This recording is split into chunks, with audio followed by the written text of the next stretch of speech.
Hello' দোস্ত, আজি লালমোহনৰ পৰা আৰম্ভ কৰিছোঁ ব্লগটো। কাৰণ আজি লালমোহন বনাই আছোঁ।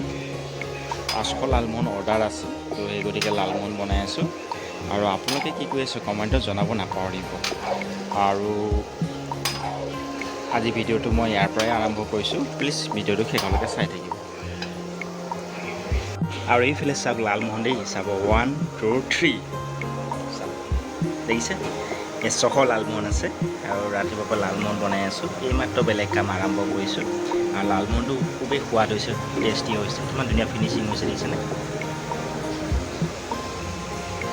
আৰু এইফালে লাডু বনাই আছোঁ, বুন্দিয়া লাডু।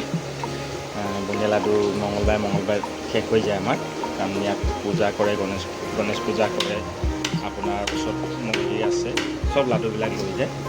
তো সেই গতিকে লাডুটো বেছি দৰকাৰ হয়। সপ্তাহত 5 কেজি 6 কেজি বেচনৰ লাডু লাগে। এতিয়া লাডু বনাই আছোঁ, দেখিছেনে? একদম মিহি দানা দেখিছে।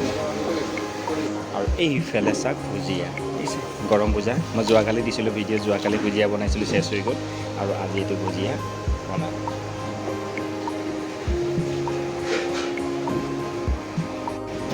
এইফালে বুন্দিয়া, দেখিছে? বুন্দিয়াটো ফ্ৰাই কৰি থৈ দিয়া আছে। এতিয়া ৰস দিয়া হোৱা নাই, ৰস দি পেলাই খাব পাৰিব। কাৰণ এতিয়া বিনা চেনি খালে এনেকৈ বিনা চেনি খাব পাৰিব, দেখিছে? এনেকৈ ৰেগুলাৰ কণ্টিনিউ মই এনেকৈ কাম কৰি থকা হয়, মিঠাই বনাই থকা হয়।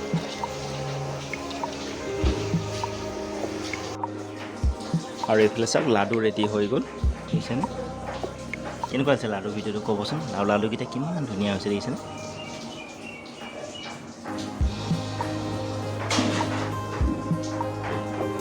তো আজিলৈ ইমানেই। জয় আই অসম।